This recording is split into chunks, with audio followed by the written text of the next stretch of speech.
it's still going, even though we've got a 70-year war on drugs that's not doing so well. Um, Despite that. But this is, I had tried to get some folks to do a webinar with us today. I had some great ideas and great people I invited, but they were all busy. Summer's just a crazy time, isn't it?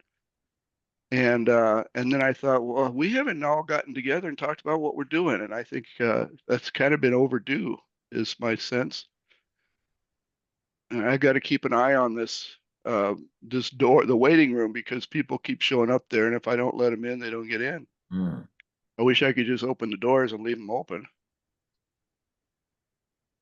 So that's a little bit of what we're doing here today. We're just gonna hear from some folks that are doing this kind of ministry, um, and then we're gonna allow everyone that's doing this work to share a little bit, so that we can get a sense for who's doing what where, and then um, that'll probably use a lot of our time. But I think it should be really helpful for us to um, learn what everybody's up to and make some connections and find out about some resources. So really glad you're here. Um,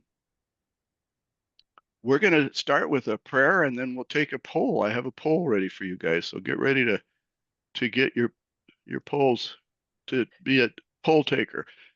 I've got to do a couple things at once here because I don't have my helper today. So I'm gonna be a little bit uh, distracted. Anyway, let's say a prayer because I could use one right now. The Lord be with you. Also with you. Gracious and loving God, we thank you for this day, a day of life, another day of breath, and living in this world that you have prepared for us. We thank you for the wonder of that, and we pray that we don't take it for granted, but enjoy and appreciate each moment of life we're given. Thank you for everyone who's gathered here today. May they all be blessed by our time together. May this time enrich all of us and increase our awareness and passion for this work that we're called to do. I thank you for all of these people who are interested in considering this ministry and this work, and care about all those people who are dying and suffering, and not just those who die, but their families and all who are affected by this terrible problem. And I pray the church would wake up to it and be a bigger force for healing for all those who suffer. So bless us in our work here today, and may we blaze a trail that others can follow, and may we uh, create a movement that will move across this country and awaken churches and heal and bless a lot of people. Be with us, we pray, in Jesus' name. Amen. Amen. All right, we still got people coming in, so I'll let them in as we're talking. I'm going to start us off with a little poll here. Um, well, let me first say, again, welcome. Thanks for being here. I'd like to know where you're all from. So if you would use your chat and put in the chat page your name and where you're calling in from today, or where you're here from, and we can kind of get a sense for who's here and where we're at.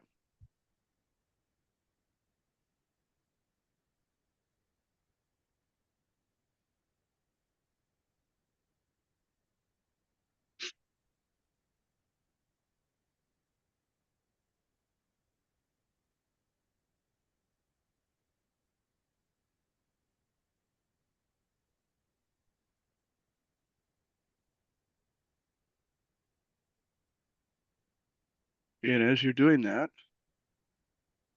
Brian, you have a question? Go ahead, unmute yourself and ask. If you want to add one or two of us as co-host, we can let people in so you can Oh, that would concentrate be great. on Okay, what you're Brian. doing. Thank you. I'm gonna give you that job. Is that all right with you? Certainly. All right. Don't abuse the power. Kidding. All right. There's a poll that should work. Is that popping up on your screens by any chance? Yes, it is. All right. Take a few seconds and let's just get a measure of people here. Should be an interesting.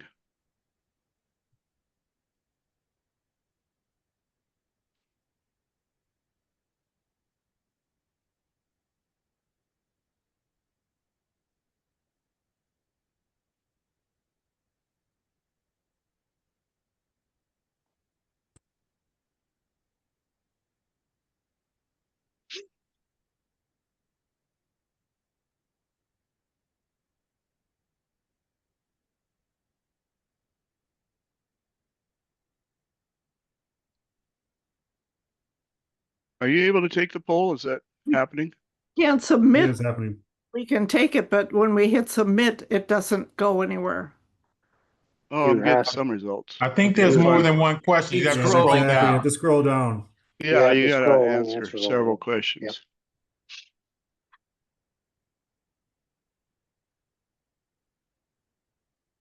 Oh, this is fun. I get to watch the results come in. I wonder how I share this with everyone. Anybody know the answer to that? It's showing, I can say it again. it's showing on the screen. Oh, it is. Okay. Awesome.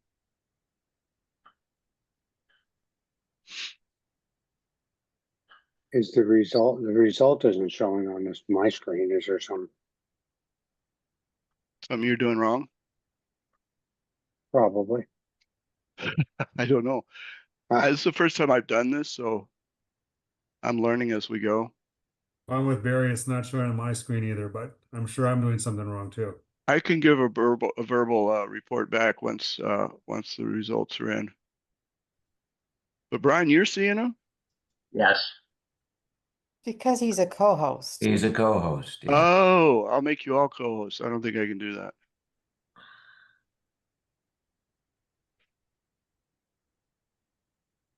All right, well, I've got 100% answers here now, although that's not everybody who's here.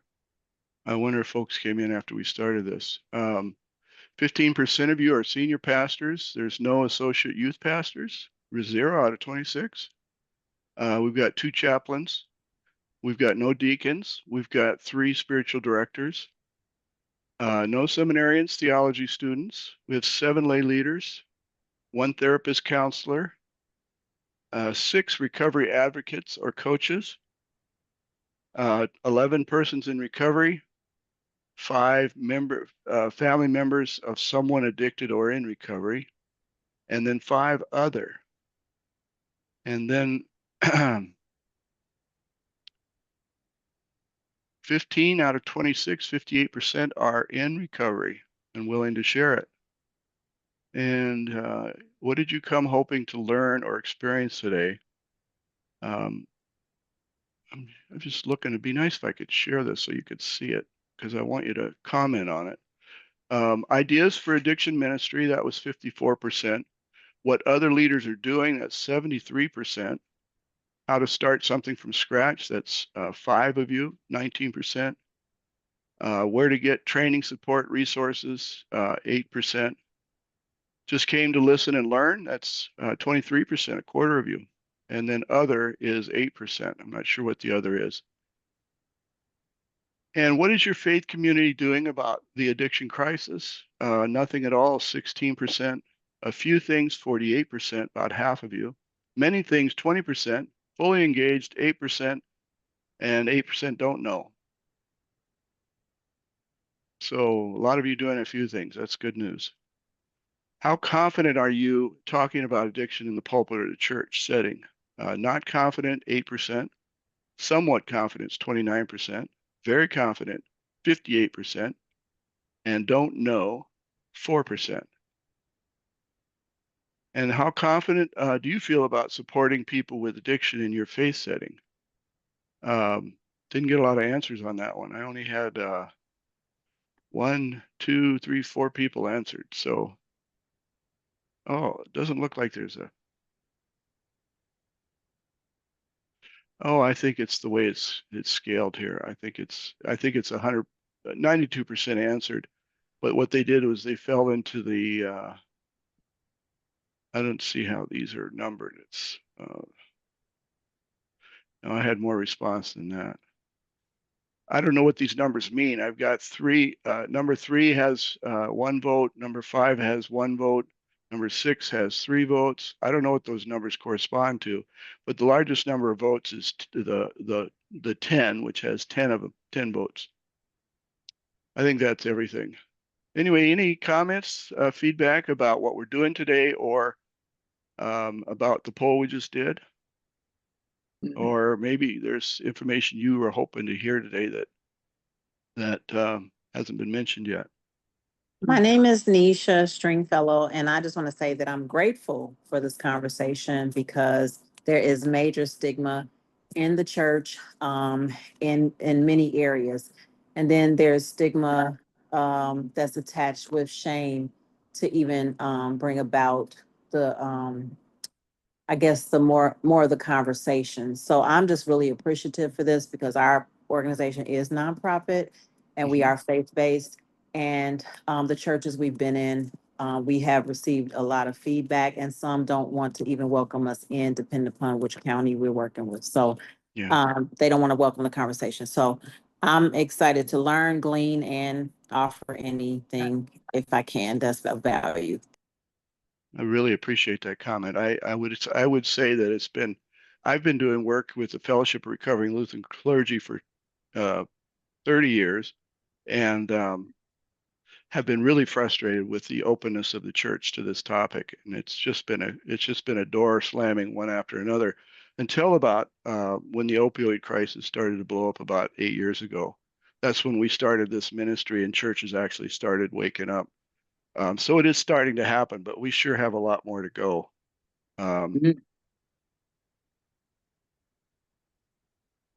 Any other comments about the poll or about what we're doing here today?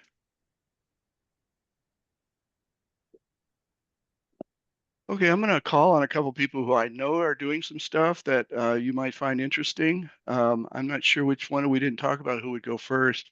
Otto, you arrived first. Let's hear about what you're up to and why what you're doing matters. Okay, thanks, Ed.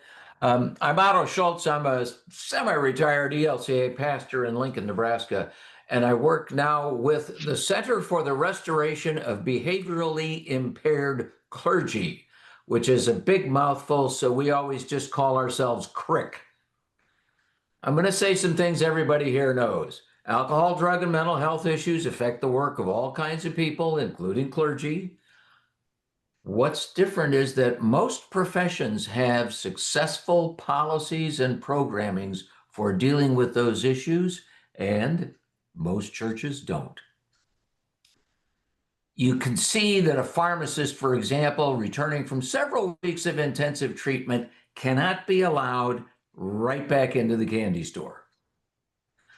And the same thing is true for any other profession. So what an impaired professionals program does is hold somebody accountable and supports them for 3, 5, 8 years. With some pilots now, it's for the rest of their career. We want to help every denomination use the best practices drawn from these successful programs for clergy and church life. So we call our approach to this compassionate accountability. CRIC is not a counseling agency. Our object is to work with church bodies to change their policies and processes so that they have a positive impact on clergy in trouble with alcohol, drugs, and mental illness.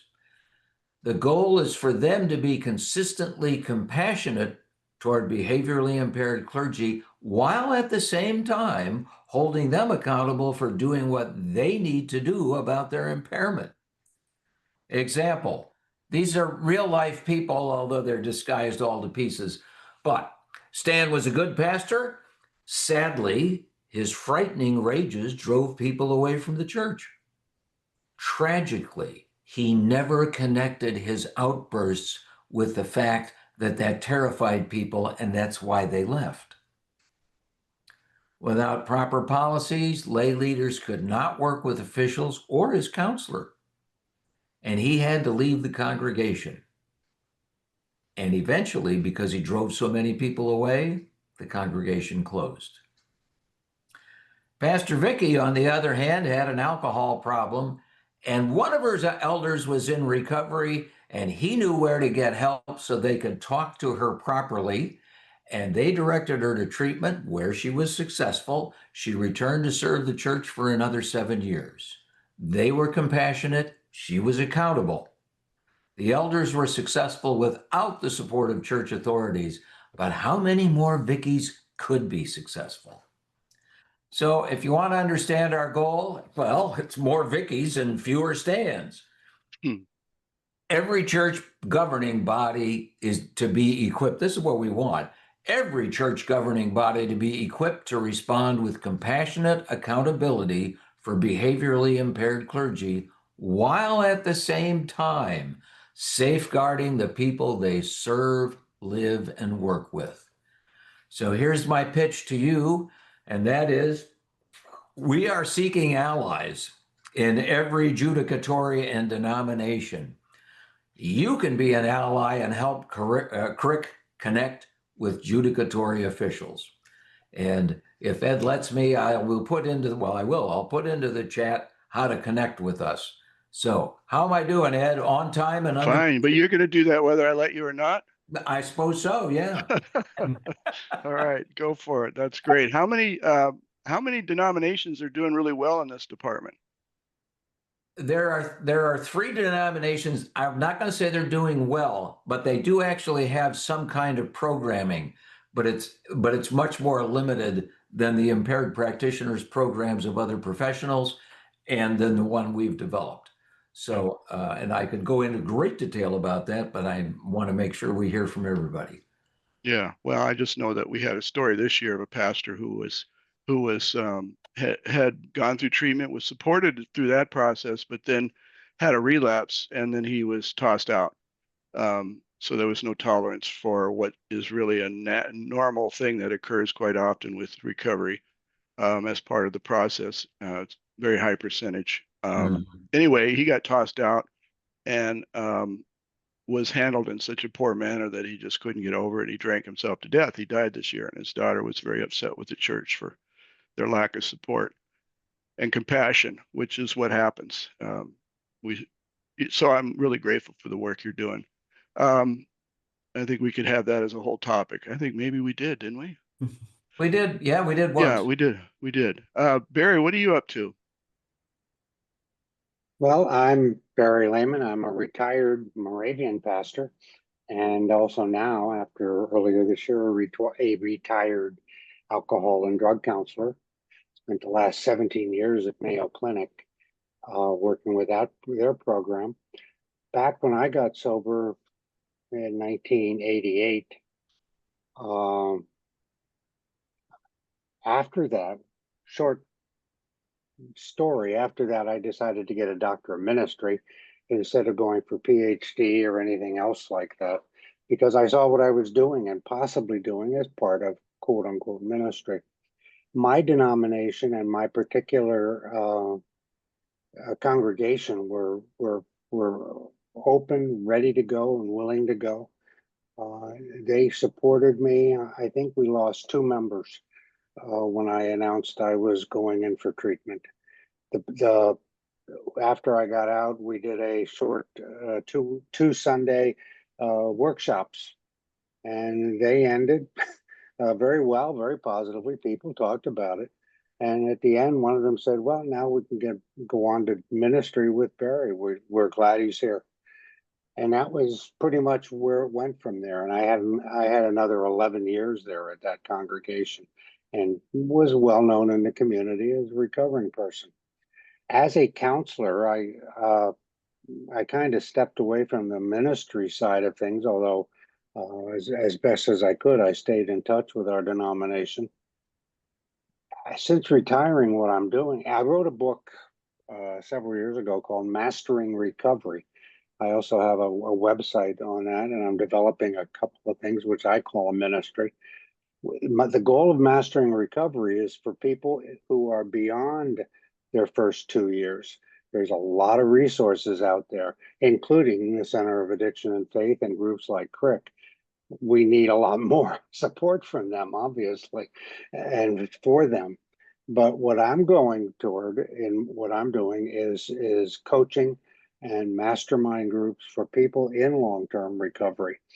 It's many people stay sober, stay abstinent, but there are those out there, partly due to situations like we've talked about here, from the stigma from churches, from other places, that could use some deeper dive, shall we say, a deeper recovery, which is where mastering recovery and the idea of mastery. As a trumpet player, I learned that mastery, the work of getting better at something important to you and something you enjoy, is really what kept me sober over all those years. Every time I hit one of those spots, I just discovered a new way of getting better at recovery.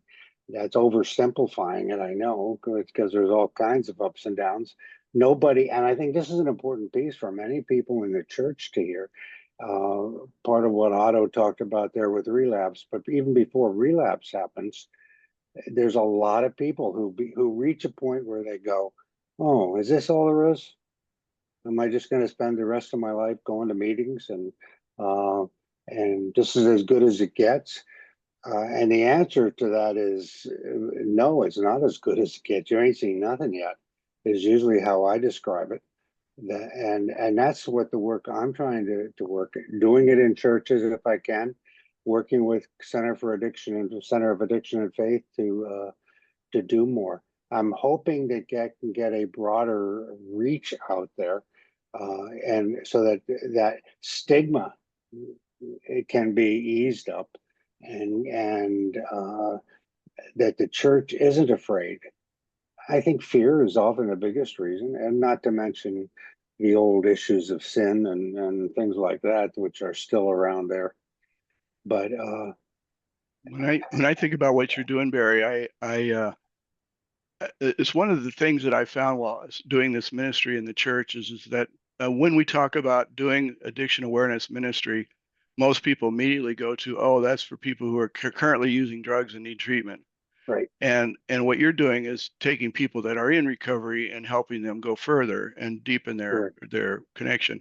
And so this is a perfect ministry for the church, because the church thinks about, well, what are we going to do about those people that are out there using? And it's like, well, you're not probably going to do a lot. You can do some things, but you can impact all those people who are coming to your church now who are right. in recovery doing stuff, and they're going to talk when they go to their meetings, and you'll provide a resource to the community. So Now, a good that I want example. churches to think about Yeah. is the kinds of ministries they can do with people who are in recovery already. A good example of that is, and I know there's theological disagreements with groups like Celebrate Recovery, but Celebrate Recovery is, from what I've seen, this is pure observation, there's no research on it, is one of the more successful faith-based kind of approaches. It was built out of the 12 steps out in California at River, whatever church it was. My mind just went blank. And that's age, that's not alcoholism. But Celebrate Recovery has had a really good track record, and they've managed to take it. And I don't know where they're more successful than others, but they are out there. And I've had good experiences with them in Wisconsin and Minnesota, where I've lived all these years as a recovering person. So I would say it's out there, and I think it's positive, and I think maybe we ought to find a way to look at that and adapt the ideas to different theological backgrounds. Well, thanks, Barry. I appreciate it. Appreciate what you're doing. I wanted to bring somebody in who is doing exemplary work in this area, who's done some, I think, I'm just really proud of this church. In fact, they're doing a fundraiser for us later next month. I'll tell you about that later. But John Sutherland is the pastor there, and they fully embrace this. And I think he'll tell you it's not easy. It's not a magic bullet of any kind, but it's pretty meaningful. John, you want to talk a little bit about how you guys started doing this and what you're up to? Sure.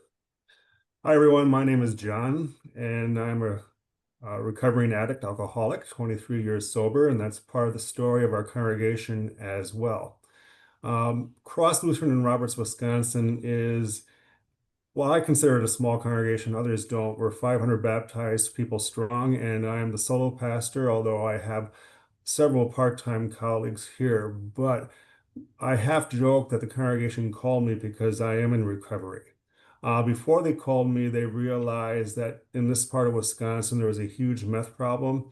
Alcoholism is also rife in Wisconsin, and they said, we should be doing something about this. And so, without any kind of well, we'll give the Holy Spirit credit. There was no other voice coming from anywhere else saying, hey, Cross, you should embrace a ministry no one else is doing currently. And they said, we want to do something to make a difference in our community. And so I feel like I have the unicorn call, so to speak, because the idea came from them, not from me. And they found the right person to utilize in making their vision of being a recovery-friendly and inclusive congregation come into reality. I don't call us a recovery church or congregation because recovery and mental health focuses are just part of our overall ministry. We're doing everything else in conjunction with these concentrations on addiction and mental health ministry. And so what we've tried to do over the last few years, it's snowballed. We start small. We had a committee worked with faith partners who said, if we're going to do something, let's start slow and easy and make sure we do it in an excellent manner and build upon that. And I'm always floored by how much credit we get because I feel like, well, we're not really doing all that much, but I guess compared to the rest of the church, we're doing quite a bit. One of the simple decisions we made, which had absolutely no pushback whatsoever, was replacing, the sacramental wine with grape juice, and so everyone could come to the meal and feel very, very welcome. We also have a weekly recovery-friendly inclusive service on Wednesdays, and then also during the season of Lent, every Sunday we have an inclusive recovery worship service as well. We work, of course, we don't sponsor, but we work well with both Al-Anon and AA, and they're resourced out of our building as well. But more importantly, I and some of our members attend meetings and go out to them realizing, hey, we need that community more than what they need from us. I know it's a strange thing to say, but I've learned an incredibly amount of spirituality and the presence of God in meetings outside of this congregation, which then I can draw back into my preaching and sharing, which has absolutely been an incredible lifesaver. The goal of the congregation really now is to become a resource center for the community. And it's broad and it seems like to me really small things, but we had an inside resource center like, well, Facepalm. People don't want to go into a building they don't know to access a resource center. So now we have an outdoor resource center, much like one of those little libraries. And people can just say, oh, I don't even have to go in the building. There's help available there. We work with our local police department. We give them cards and say, hey, if you ever have a call and this is an issue, send them our way and we can take over as much as possible in finding them help and referring them to treatment programs. We also, in that same mode, have found that we've been a referral congregation for a lot of other clergy. Their members come and say, hey, I'm having this issue. And they'll say, okay, we know someone. And the congregation's been absolutely okay and comfortable with me doing counseling for people from other congregations.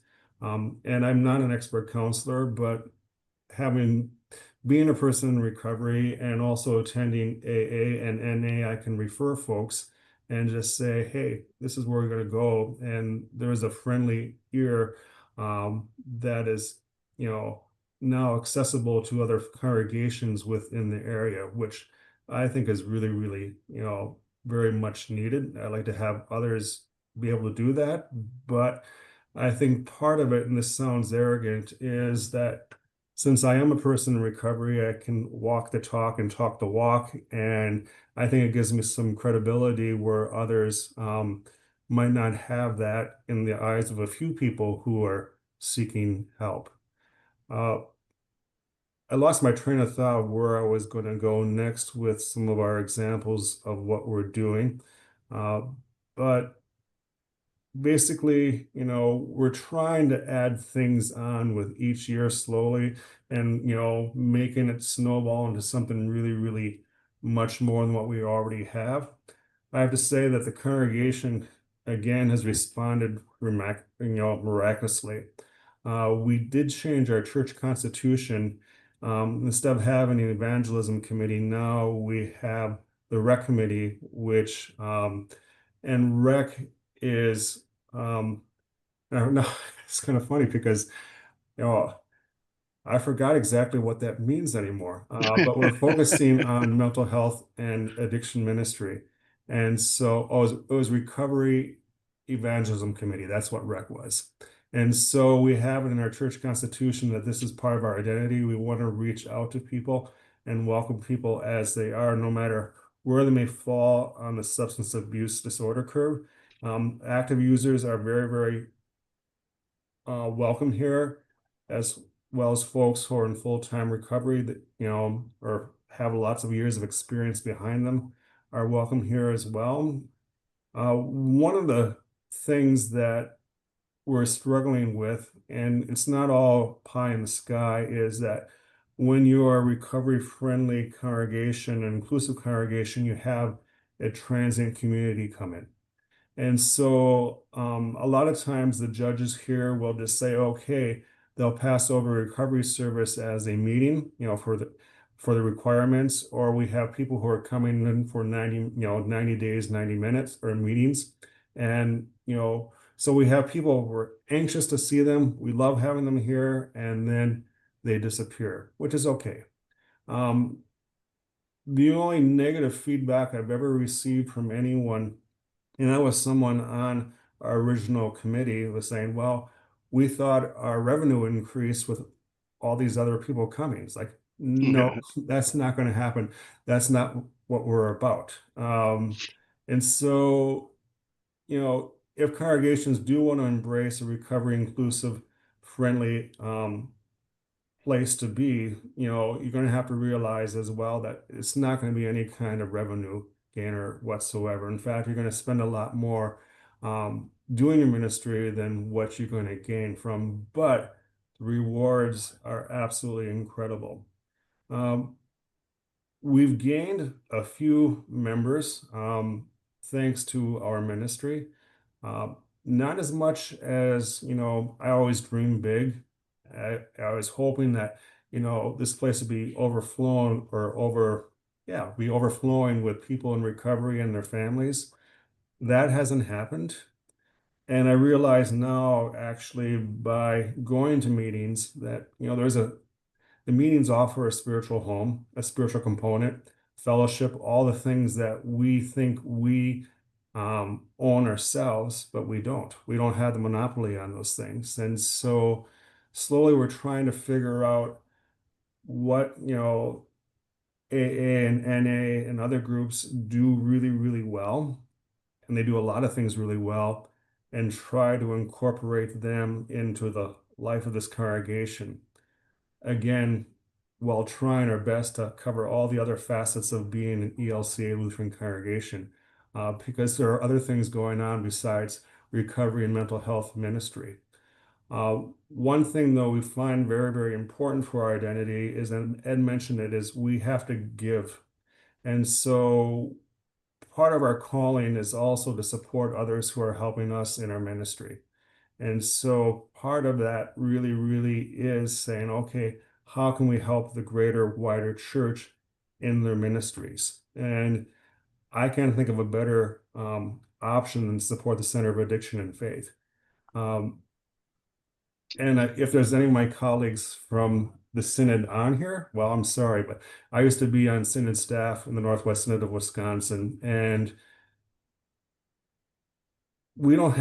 our Synod has not supported us in our ministries. I don't think they have the resources. I don't think there's not the lack of desire to do so, but there's just the lack of knowledge and the lack of resources. And so I found that I have to look elsewhere. We did sort of invent our own wheel, but that largely came through the help of the center. And so kudos to Ed and Louise and others who may be on the board. You folks have been instrumental, and I encourage all of you folks in your congregations to utilize the center because they're an invaluable resource. And with that, I'll shut up. And how much owe you now, John, for that? Oh, we'll talk later. I'm sure there are questions at this point of any of these guys who've shared. I'd like to give the opportunity for people to ask that. I had a question for you, John, but it fell out of my head. I understand. Yeah, I think you shared with me one time about the impact that this Wednesday night worship recovery service has had on Sunday morning. Yeah, it has. I mean, the thing is, you know, people realize that they want to have on Sunday morning what is being done on Wednesday evening. We've had a little bit of a shakeup now because of transition, because, you know, our band by faith, you know, I'm just going to put it out there, is not as good as they used to be. We lost our director. She was called to a different job, and she did a fantastic job of singing and directing. And now we're regrowing that band. And so Wednesday night isn't as dynamic as it used to be, but that's okay because it wasn't the worship style people missed as much as the fact that this is a place and worship service without any kind of stigma, where all really feel welcome.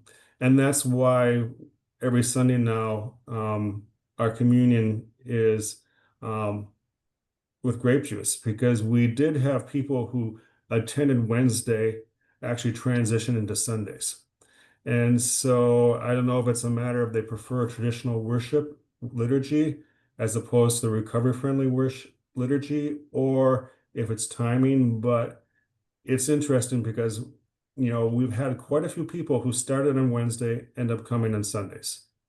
And there's nothing wrong with that. I just find it fascinating because personally, you know, well, of course, I'm 30 years into being an ELCA pastor, and liturgy is like, oh, okay, becomes like, give me something new, God. And the Wednesday service does that for me. But at the same time, just because I'm bored doesn't mean everyone else is bored. And I was just kind of surprised. I thought it'd be the other way around. I thought more people would come from Sunday into Wednesday, but Yeah. I'm always surprised. Yeah. All right. I want to hear from everyone else now. If you would use your react button at the bottom of your screen and put a hand up if you want to share, Brian ask a Luther question. mentioned they wanted to share. Say it again, Brian. Zion Lutheran posted in the chat they wanted to share. Yes. Oh, Zion. Yes, I was going to call on you, but I didn't see you here. Where are you? Zion Lutheran is another church that's in the Twin Cities, and they're doing a lot of really exciting things. We'd love to hear what those are. Here, we're kind of a bigger group here. We have part of our team together. And we have our Zion Addiction Awareness Ministry that we started just a couple years ago, and did some, and it started actually with Ed. He came and did an adult forum here at Zion, and we got some people interested, and kind of went from there, did some of the training, did training for our whole group. And then we had a fabulous opportunity to partner with Recovery Cafe. And Bill, I want to, oh, there you can, yeah. Bill is right there. And I'm going to have Bill talk a little bit about what that is. So Recovery Cafe is a safe, friendly place for people in addiction. I liked what was shared earlier, that we are a resource connector. So we have resources to get people into treatment if they're ready. That's the key part. And then we also provide resources after treatment for housing stabilization, job services, resume writing, financial services, housing stabilization. I think I already said that, but, we don't do anything more than welcome people and don't judge and, accept them as they are, where they are. Membership is a very simple process. It's being 24 hours clean of whatever your drug or alcohol or mental health issue may be. Come regularly to the cafe and give back. And we believe everyone's valued, everyone is here for a reason, and we accept everyone as they are and just celebrate them in recovery. We believe there's more than just being sober and not picking up the bottle or picking up the bag or the needle. It's about learning how to be a better person and live a better life. So we believe in the 12-step process. We're not a meeting, but we have accountability circles where you connect with people in the cafe on a regular basis and check in and hold each other accountable to goals, to struggles, to things that everything is peer-to-peer. It's all free. We provide lunch. We're open on Mondays and Wednesdays from 9:30 till 4 o'clock. We hope to do some things beyond those hours, but that's as, you know, space and time permits. So we have a Night to Unite planned next Tuesday on August 5th, which we've invited a bunch of our partner resources to come and participate in and get more exposure in the community. We've only been doing this since April 2nd, I think was our soft opening. And we're just so grateful to Zion for letting us be here. So I have a question. That's a ahead. huge commitment to do that. Pastor Connie, I could ask you this too. How are you able to do it? I mean, that's a bigger commitment than average. Well, by the grace of God, of course, you know, it was just kind of, we had this great committee. We've done things already with our training. We've done recovery services. We've been advertising in our congregation. We've been trying to figure out resources, and we got an email from, well, it's kind of Bill's partner about this ministry, and they wanted to do it in Anoka. Can they talk to us? They talked to us, and we said, by all means, we're going to want to do this. And they walked into our youth room and they said, this is perfect. There's a special door that comes in there. It's open Mondays and Wednesdays. And we just have a wonderful, you can see this is only part of our committee, but everybody here is involved and helps, you know, with whatever they can do. So you guys are doing amazing. You know, you've heard a couple of examples here from Cross and Robertson, from Zion and Anoka. But these guys are really the exception. There aren't a lot of good examples of people doing this work. It's just starting to happen, and these guys are leading the way. So grateful for the work you're doing and inspiring others that are here. So thank you. Yes. I'd like to say something also. I'm Marty from Zion. We've had some programs that have come in. We've invited Teen Challenge here, and they've sung, they did their testimonies, they visited with our congregation. And we've had images that John Noltner, if you know John Noltner, that he has done, and he is working on an addiction relationship information program, and he will be here next May to do a 2-day program. And with his photos that were here and the outreach that we've done and the recovery cafe and trying to keep ourselves educated, so that at our meetings we can learn a little bit more each time. But there is a hole, I think, in that we don't have, as the other church, as John talked about, we don't have the openness yet, I don't think, in our congregation for to do a recovery service, and for pastors, you know, people, guests, members, you know, to stand and say, this is my story. You know, I'm a member of Zion and this is my story. We've tried to recognize ourselves. We call ourselves ZAM, the Zion Addiction Awareness Ministry, to put that on our name tag so that people are aware of that. We have a article each month in our Herald on what we're doing and references. But we're really missing, I think we're really missing the piece that John has in his ability to say, you know, we have people here that are addicted or have been addicted and are walking the walk for a year or 10 or 20 years, that will make other people comfortable and be able to say to us, which has been our goal, I think I have an issue, or someone in my family that I love has an issue, and that's a point we haven't reached, but we're working on it, and we've been here for 2 years, and I think we're really happy with where we are, but always in the foot of learning more, doing more. Yeah, fantastic. Amen. You're tracking right. I want to make sure I get time to. Pastor Connie, I cut you off. Did you want to? Were you okay? I just want to get to these folks with their hands up before we run out of time. This hour's going quick. Matt, you're first there. You want to say a word?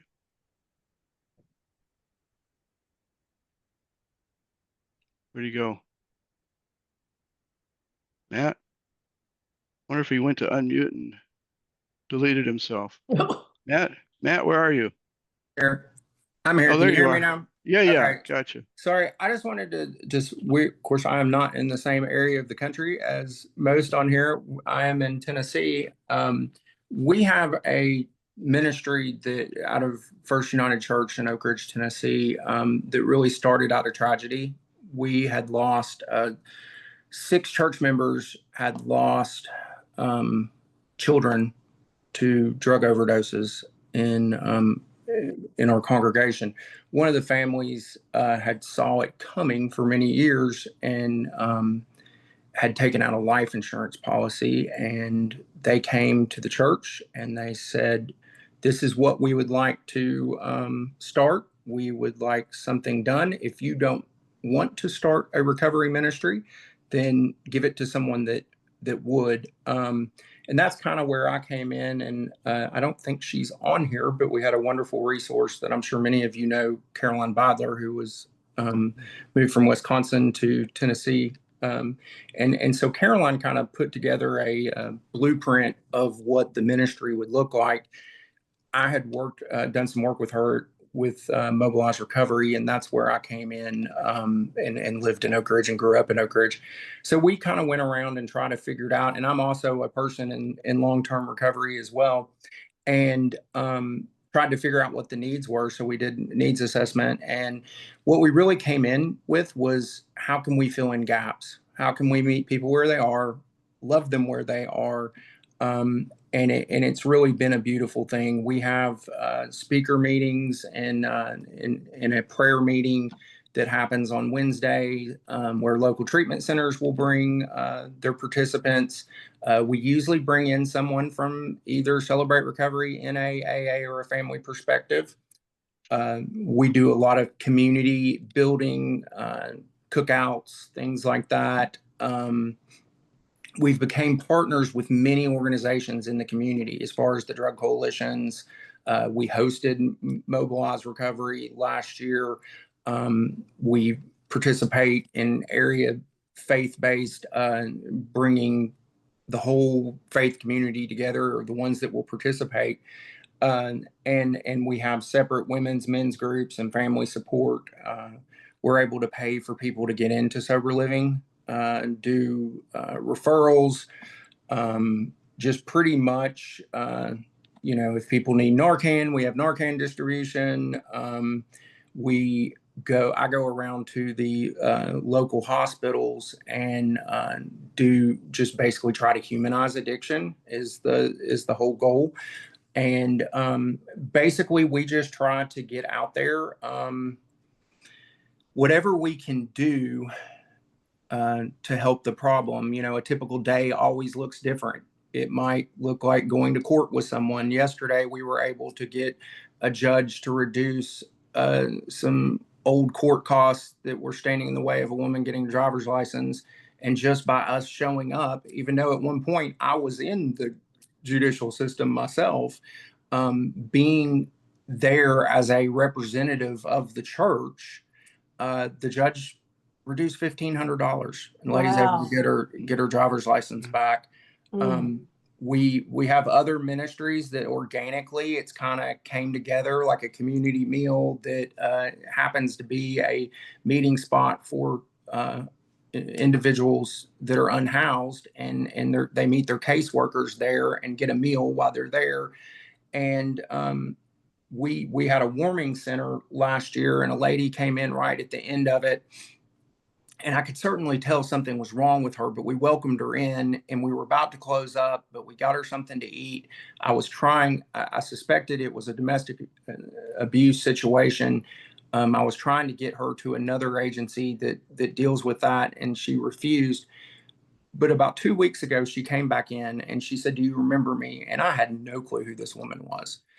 And she told me who she was, and it immediately came back to me. And she said, "Did you know that I went to 2 churches before I came to your church? And 2 churches turned me away. And you welcomed me in." And it just makes me think of, Matthew 25. And there's certainly been challenges in the 4 years that we have been there. We have seen some hard things.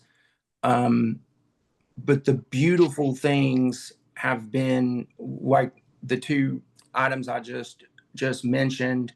And we recently had someone that came to us, or not recently, he recently passed away.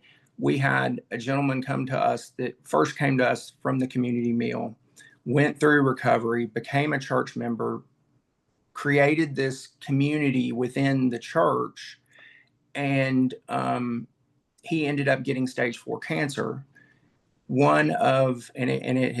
It was spreading rapidly. And his biggest fear in life was that he was going to die alone. Church members rented him an apartment. They took him to his doctor's appointment. They were holding his hand when he peacefully passed a few weeks back. We are having a service here in a few weeks, and his ashes are going to be put in our memorial garden.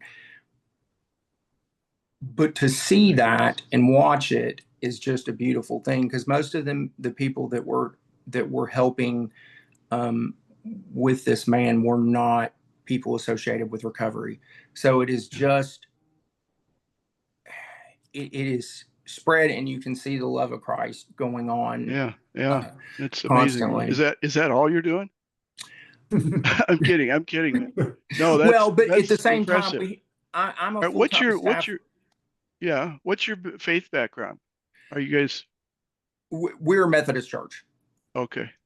So good. I am full-time staff member. Of course, there's a lot of overlap there. I help out with other ministries and a certified peer recovery specialist.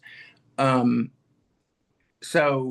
we also have a part-time person as well that helps. So it's a big commitment as far as that goes, and the church goes. But the pastors, everybody is very involved in it, and basically this is turned into this is our lead pastor's words, not mine. That this has turned into the most important ministry within our church.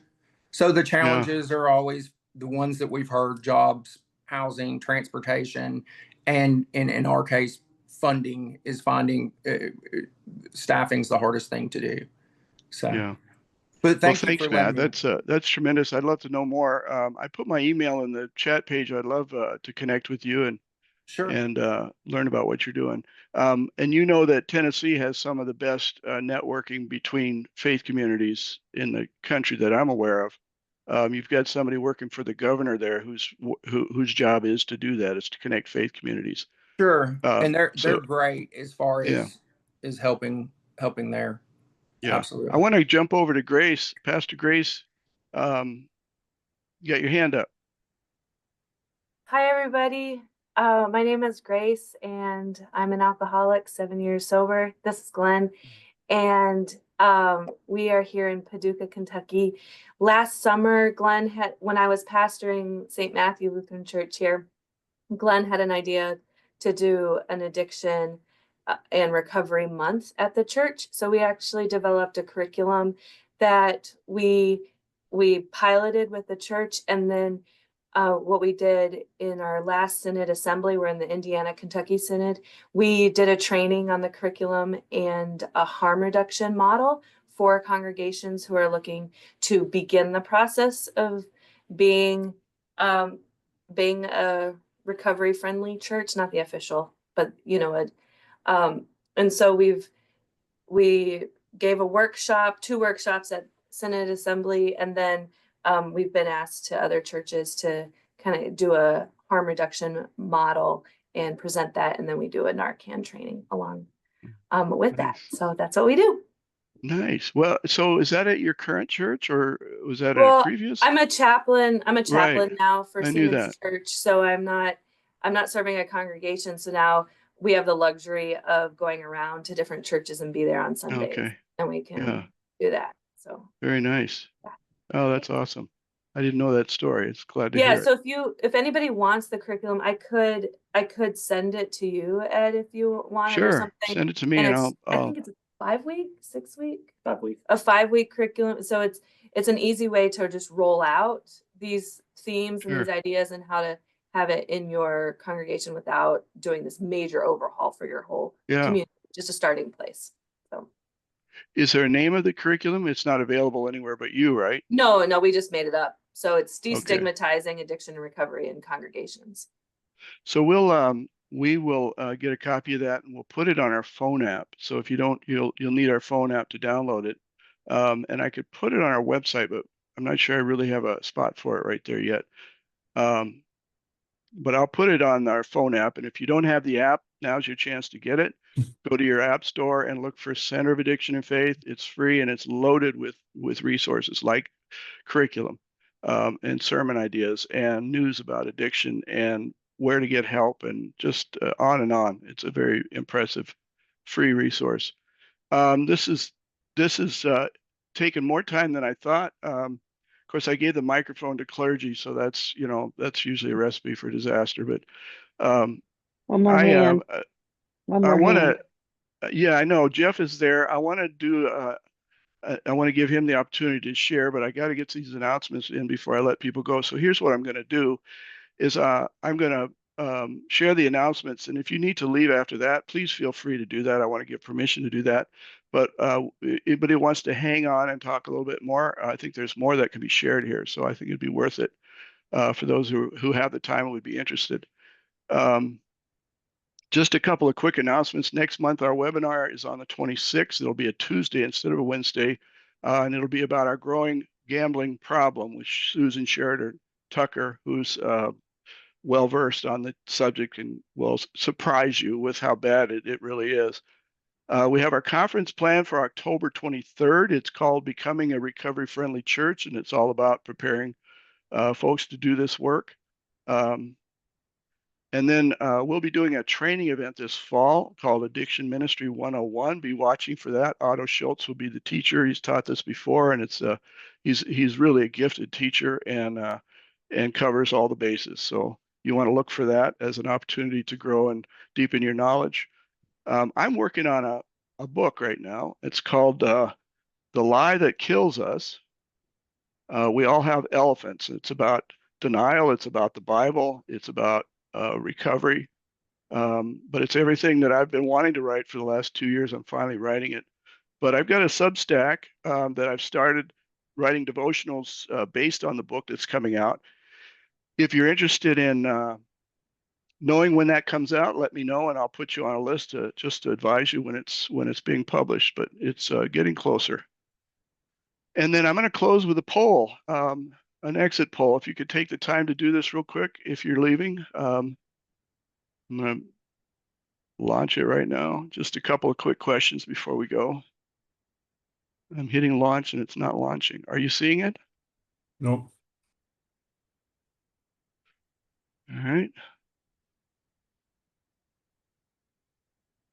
Poll has been launched in this meeting, it says.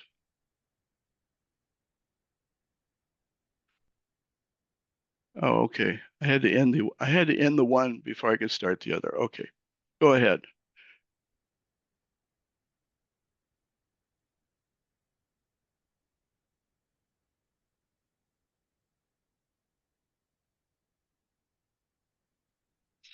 Hey, Ed, do you want to put a plug in for the 13th? Yes, I'm sorry. I had that on my list here too. For those of you in the Wisconsin and Minnesota areas, on the 13th of August, the fundraiser that John was talking about, he's going to be doing at his church from 7 to 9 p.m. on August 13th. And he's got a painter named Pastor Paul Oman. And he does artwork while the service is going on. So it'll be a time of song and word and inspiration. And while that's happening, this painting is being done that's based on the scripture about the demoniac, the Gerasene demoniac, which is the verse for the evening. That will be happening. For those of you who want to come, please do. It's in Roberts, Wisconsin. And it'll also be online. If you want to watch it online, you can go to their YouTube channel. Just go to YouTube, look for Roberts, Wisconsin. And you should be able to find them that way, right, John? Absolutely. Yeah. And so we're close to the Twin Cities, so don't let the Wisconsin address fool you. We really are a suburb of Minneapolis, St. Paul. Yeah, very, very accessible. So if you're in the Twin Cities, you can get to it easily. Absolutely. You can get a flyer.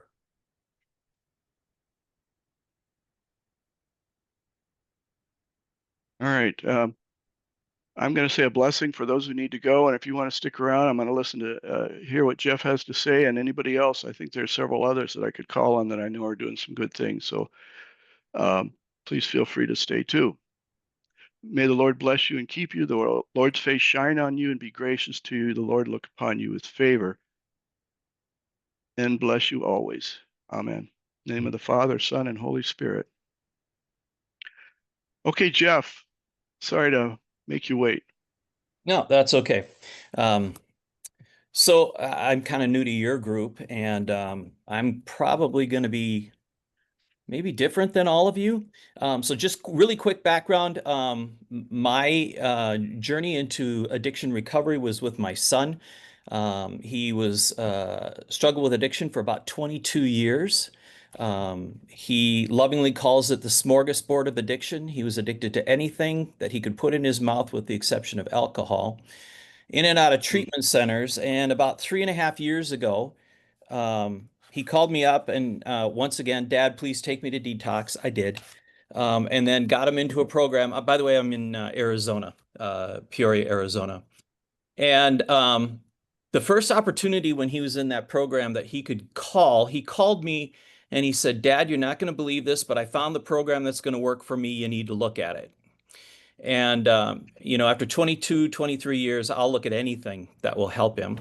And the program was called Smart Recovery. I don't know if any of you are familiar with it at all, but it's a tool-based program. It has absolutely nothing to do with faith. Completely out of the picture. Faith is out of the picture. But for him, who had turned his back completely on God, this was the answer for him. And we're AA and NA and Celebrate Recovery and all those places. Fantastic programs, but because of the religious component, he and many of his friends wouldn't even consider going to that. So as my son was going through the rest of his program, I met with the pastor of our church and I said, this is really interesting. I think I want to do something about it. I want to go and get certified in Smart Recovery, and I want to have a recovery meeting on our church campus that has absolutely nothing to do with God. And the pastor just smiled and said, absolutely, do it. That was about 2 years ago. We had our first meeting. We now have 3 on-site meetings and 2 additional Zoom meetings that we do every single week. We're averaging about between 80 and 120 people every week coming to our meetings. We've seen such amazing success in recovery. all the new meetings that are started on our campus or through Zoom are people who've actually started with us, started the recovery journey with us, and then took the step to take the training and now are leading their own meetings. So that's kind of what we're doing. I know it's way different than everybody else because the whole faith component isn't there. But as my pastor said, if we're living the example of Jesus, the faith component is there. So that's it. That's amazing. I'm really glad you share that, Jeff, because the point is there are other paths, there are other pathways for people to follow. And when we restrict it down to one option, like abstinence only, we end up hurting people because there are people who will try other things. And maybe they need to be abstinent or they need something different, but everything they try will move them along toward healing. So they can try it. If it works for them, that's great. If it doesn't, then there's other things to try, but I don't think we don't dismiss anything. And I know, I didn't know if the rest of you knew this, but some people are really not happy about the church. And so this is an alternative. This is a place, this is a doorway. So I'm glad you're doing that, and I'm glad it's working so well. That's a great thing to hear. Thanks. And what's your faith background? Just curious. Good for your pastor for being open to that. We are an ELCA Lutheran church. Okay, good. You guys are way too tolerant. Pastor Ed? Yes. This is Mark Sanders. I attended the National Smart Recovery Conference. I wanted to mention to Jeff, and Harvard University has done those studies that found that two really successful programs are the anonymous programs and Smart Recovery. They're evidence-based, and so that's beautiful. It looks to me the fact that your pastor brought it in the church, you know, by virtue of people who turn their back on the Lord, they're walking in the church to receive that experience. It's beautiful. Mm-hmm. Thank you. Yeah, I agree. All right, it's floor is open. Who's got something to say? I think is Jeff Horowitz here by any chance?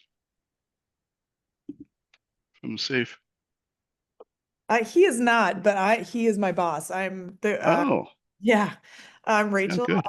I just started about a month ago, and I'm now heading up the communities portfolio. Absolutely. Now you guys are working on the Safe project. You're working really powerfully in the area of stigma, right? Yes, and I would love to talk to you at greater length about potentially collaborating on something. Yeah, for sure. So tell us what you as a resource to the church, what could the church find with you? Yeah, so currently and transparently, we are almost completely refurbishing the community's portfolio under which Churches falls. But we offer a number of unpaid technical assistance opportunities that include stigma reduction, recovery ally training, things of that nature. So I will put my contact info in the chat as well. And anyone who would like to reach out to discuss that further, please do not hesitate. I'm sure that whatever conversations we have will be reciprocally beneficial. Yeah, say something about stigma and what it is. Oh, yeah. I mean, it's sort of a very broad umbrella of treatment perception under which people who use drugs or are in recovery or are in some various stage of recovery are met with cultural resistance to honestly kind of their existence. You know, and it impacts every stage of recovery from contemplation all the way through treatment and sustained recovery. And it is frankly one of the most intractable issues that we encounter in the field because it involves changing hearts and minds. And that is why I feel that faith communities are especially potent and powerful when it comes to that particular issue, because the relationship between faith, heart, mind is very present in those spaces. I agree. Well, and that's the challenge for us, is changing hearts and minds in the church. That hasn't been easy, of all places. But it's starting to happen. So I'm very excited about that. So thank you, and greet your boss for me. Yeah, I will. Glad you're here. And then I was going to ask if Roseanne Forte, are you here by any chance? Roseanne? Kelly Lehman? or anybody from Grove Methodist? They're doing some great work. I wanted to hear about that. Hey, Ed, Carolyn Winslow. Oh, hi, Carolyn. Yes. Hi. Glad you're here. Yeah. So, Grove United Methodist Church in Woodbury, and we've had recovery support ministry up and trying to gain some traction now for about a year. Ed came and spoke to our group about a year ago.